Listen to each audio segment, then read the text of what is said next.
Olá, meus queridos irmãos, minhas queridas irmãs.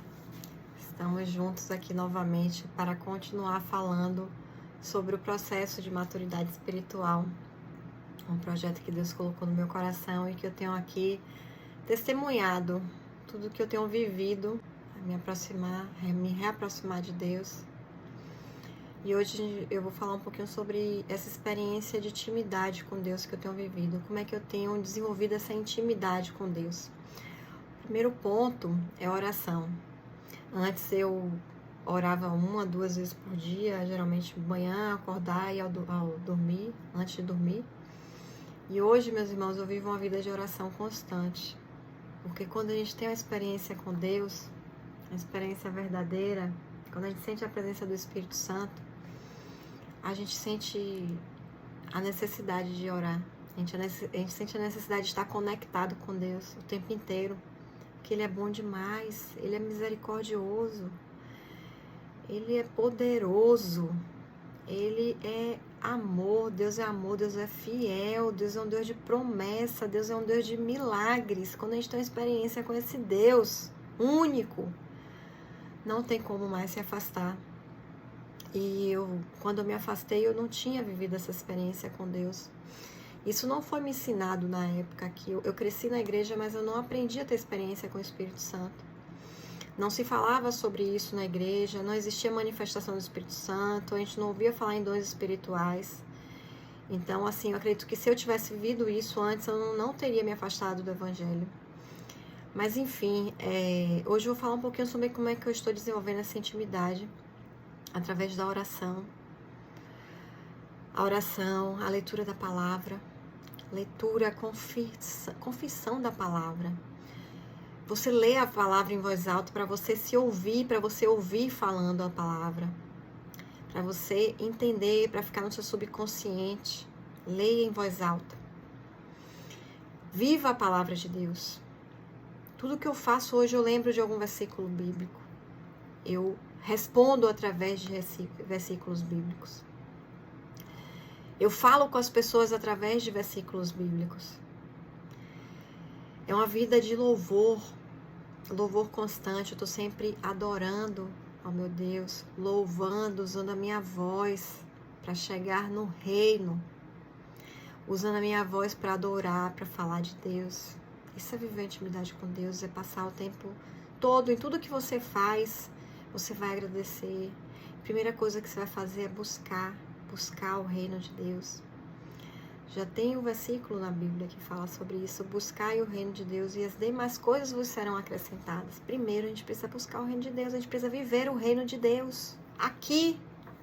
Precisamos viver o reino de Deus aqui. Como, meus irmãos? Oração, confissão da palavra, meditação na palavra. Josué 1:8 fala muito sobre a meditação na palavra. Adorar, jejuar, fazer jejum. Fazer jejum é importante. Vocês não imaginam como o poder do Espírito Santo se manifesta quando a gente está em jejum e em oração. Não foi à toa que Jesus passou 40 dias no deserto, 40 dias e 40 noites sem comer, em jejum, e resistiu a todas as tentações do inimigo. Nós, seres humanos, a nossa natureza humana é pecadora. Muito difícil vai ser a gente conseguir resistir a todas as tentações do inimigo, mas quando a gente está movido pelo Espírito Santo, nós sentimos quando caímos em tentação e temos a oportunidade de arrependimento. Porque quem não está movido pelo Espírito Santo nem sente, está com venda nos olhos, não enxerga que está pecando. Tem muita gente hoje que não enxerga o óbvio, porque estão sem a presença do Espírito Santo. Pessoas dentro da igreja não estão enxergando o óbvio, porque estão sem a presença do Espírito Santo. Então eu queria falar um pouquinho sobre como desenvolver essa confiança, né? É assim, é Bíblia, é jejum, é oração, são as armas do cristão. É assim que a gente vence as batalhas, é assim que a gente combate o bom combate. E é o que eu tenho feito nos últimos meses, desde quando eu tomei a decisão de viver uma vida com o Espírito Santo. Cristo vive em mim, e vivo não mais eu, mas Cristo vive em mim. E o meu coração humilde tem aprendido cada vez mais Meu coração humilde tem me levado para lugares que eu não podia imaginar. A viver experiências que eu não podia imaginar. Porque eu estou aberta, 100% aberta ao aprendizado. Eu quero saber tudo do reino de Deus. Todos os dias eu acordo com essa sede, com essa vontade. Às vezes eu não consigo nem dormir. Eu não consigo desconectar. E Deus tira o meu sono para eu fazer leituras, para eu escrever coisas. Isso é uma experiência maravilhosa, não é nenhum sacrifício, não me causa nenhuma dor, não me causa nenhum incômodo, porque as demais coisas Ele acrescenta quando eu busco o reino o reino de Deus em primeiro lugar na minha vida. Deus é amor, Deus é misericordioso, Deus é fiel, Deus é um Deus de promessa, Deus é um Deus de milagres, e eu tenho vivido milagres na presença de Deus. E esse coração humilde, essa vida em conexão com Deus faz com que a gente passe por essa transformação, né? É uma transformação, a metanoia. Muda tudo, mudança de pensamento, mudança de caráter, mudança de comportamento, mudança de necessidades. As minhas necessidades mudaram, são outras. Eu antes tinha necessidade de estar em festas, eu tinha necessidade de chegar final de semana, beber bebida alcoólica para descansar, para fugir da minha realidade. E hoje não, hoje eu não preciso dessas coisas. Não que a Bíblia, na palavra de Deus, não fala que é proibido eu estar em festa. Eu não sou proibida a andar em festas. Eu só acho que é um ambiente que não me edifica mais. Não me edifica em nada. Então eu quero colocar a planta dos meus pés num lugar que me edifique, que me evolua espiritualmente. Eu posso até ir em algum lugar, uma festa, para edificar outras pessoas. Se for o chamado de Deus para mim, eu irei. Eu sou obediente ao chamado. Jesus andou por várias festas. Jesus edificava onde ele estava. Mas não é sobre isso. Eu quero falar sobre essa transformação, né? Eu quero falar sobre como é continuar fisicamente a carne. A gente continua sendo carne, a gente continua vivendo a carne, mas a nossa carne é movida pela fé. A nossa experiência de vida é movida pela fé em Cristo. E essa é a diferença. Quando nós desenvolvemos a fé em Cristo, os milagres acontecem, o sobrenatural de Deus acontece. E eu não estou falando de religião. Em nenhum momento eu estarei falando de religião. Eu estou falando de experiência com Deus. Estou falando de desenvolver a espiritualidade. Nossa conexão com Deus através do Espírito Santo. E nesse universo do mundo espiritual que é real, que existe, e que milagres acontecem, e que o sobrenatural de Deus acontece, é um ambiente que muitas pessoas não conseguem chegar, porque não conseguem desenvolver essa intimidade com Deus. Porque para chegar lá precisa desenvolver essa intimidade através da fé.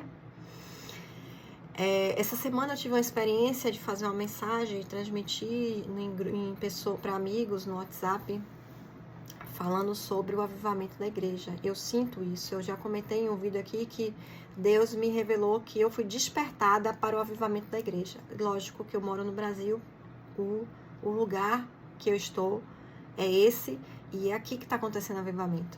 E está acontecendo. Pessoas estão sendo usadas para gerar, para provocar esse avivamento. E eu não tenho dúvida que o Bolsonaro foi usado para provocar esse avivamento.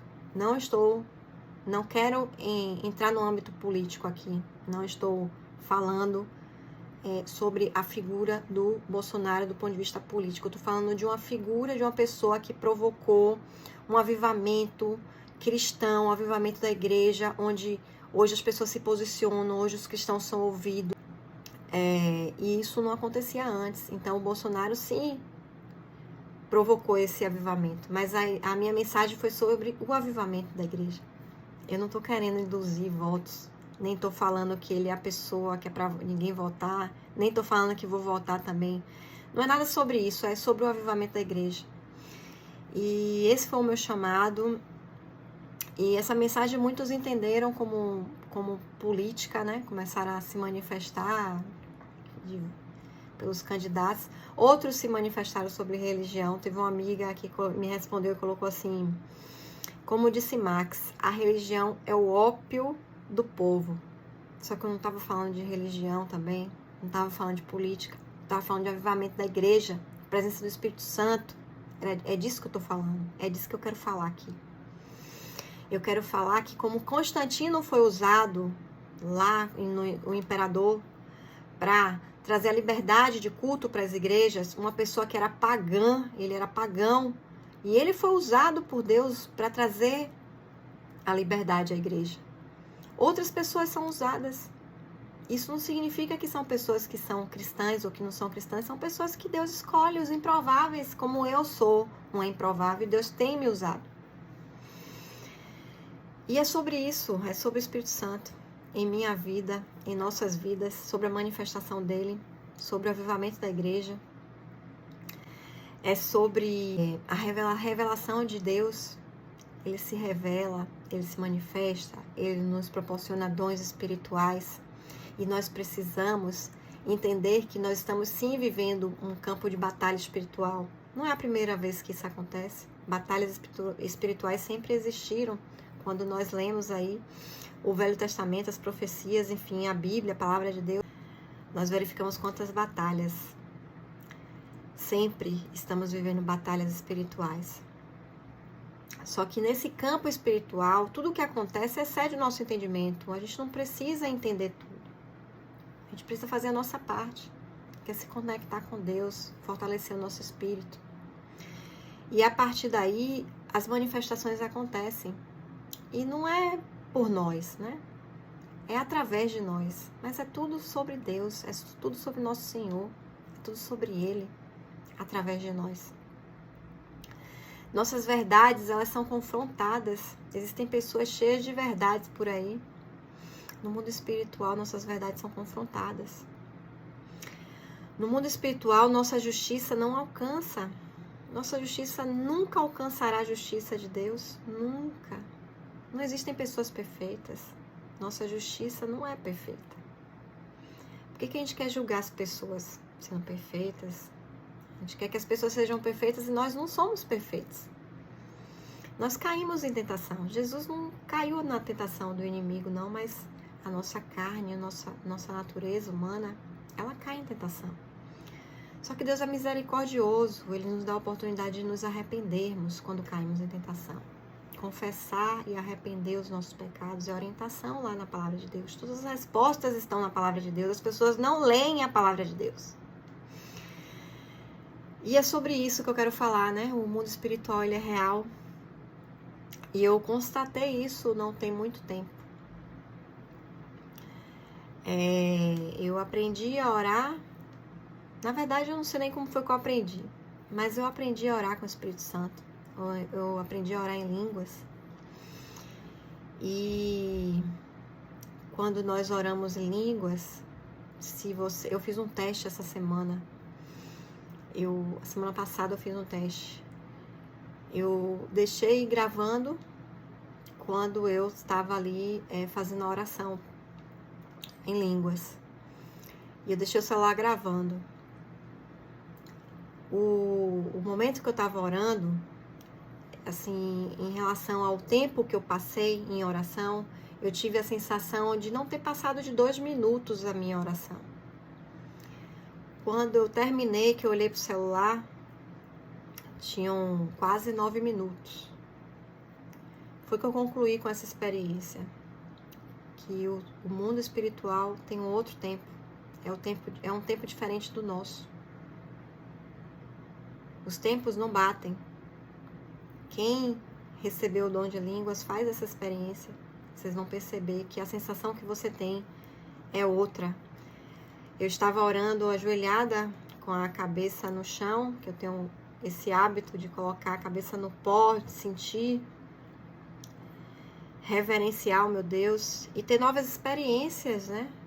Tem cristãos que nunca colocaram a cabeça no pó para orar, não se permitem ter novas experiências de oração. Não estou falando que orar sentado, orar deitado está errado. Estou falando que nós precisamos nos permitir a ter novas experiências, a sair da nossa zona de conforto. Começa assim, saindo da zona de conforto, dentro de casa, se ajoelhando para orar, tendo experiências diferentes de oração.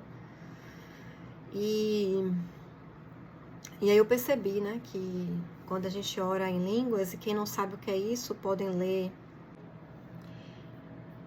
Marcos 16, 17 e 18, fala sobre os dons espirituais. Vou deixar para vocês também Gálatas 2, de 20 a 21, que fala sobre essa nova vida pela fé em Cristo. E por fim, Mateus 13, 14 e 15, que fala o seguinte: e neles se cumpre a profecia de Isaías, que diz: ouvindo ouvireis e não compreendereis, e vendo vereis e não percebereis, porque o coração deste povo se fez pesado e os seus ouvidos ouvem pesadamente, e eles fecharam seus olhos, para que em nenhum momento vejam com os seus olhos, e ouçam com os seus ouvidos, e compreendam com o seu coração, e se convertam, e eu os cure. Jesus falava em parábolas, e ele deixou claro para os discípulos que nem todos entenderão, nem todos enxergarão, nem todos ouvirão. Mas quem ouvir, quem enxergar, quem procurar, encontrará, tá? Porque ele está na porta batendo. Se você buscar, você achará. Amém, meus irmãos?